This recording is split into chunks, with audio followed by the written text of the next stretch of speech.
అట్లాంటి ఏం లేదు. నిఖిల్ ప్రతి టాస్క్లో చాలా ప్రూవ్ చేశారు. బట్ కొన్ని చోట్ల he was acting little bit different.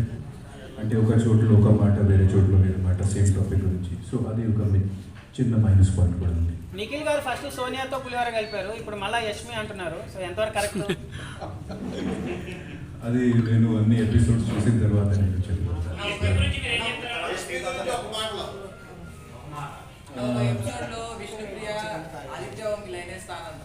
ఏ ఎపిసోడ్లో?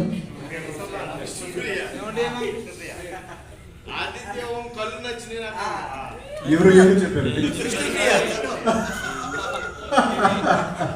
Thank you Vishnu. Vishnupriya actually చాలా జెన్యున్ అండ్ చాలా లోపల నుంచి చాలా న్యాచురల్ పర్సన్. బట్ అప్పుడు కొంచెం ఎక్కువ మాట్లాడుతుంది, ఎప్పుడప్పుడు కొంచెం బార్డర్ కూడా అది కావాలని నాకు అనిపించింది. అది కావాలని ఒక కంటెంట్ జనరేట్ చేయడం కోసం అది చేస్తాను. అది సీరియస్గా తీసుకోకండి. ఒక కంటెంట్ కోసం అది. అవును, ప్రతి దాంట్లో ఎవ్రీథింగ్ ఇస్ కంటెంట్. మళ్ళీ లవ్ ట్రాక్ అనేసి స్టార్ట్ చేశారు కదా విష్ణుప్రియ గారు. అది మీకు నాకంటే మీకు ఎక్కువ తెలుసు. ఎందుకంటే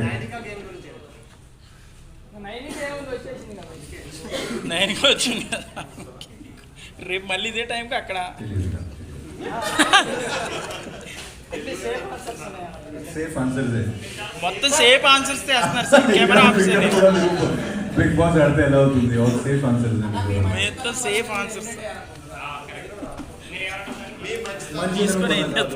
నాకు ఒక మెయిన్ డిసడ్వాంటేజ్ ఏమంటే ఇక్కడ ఈసారి ఒక క్లాన్ వైజ్, ఒక ట్రైబ్ వైజ్, ఒక టీమ్ వైజ్ వాళ్ళు డివైడ్ చేశారు. సో దాంట్లో చీఫ్ డిసిజన్ ముఖ్యమైన అయింది. సో చాలా చోట్ల చాలా టాస్క్స్లో చీఫ్స్ నాకు అవకాశం అవసరం లేదు ఒక టాస్క్ ఆడడానికి. సో అది నాకు కొన్ని చోట్ల మైనస్ అయింది.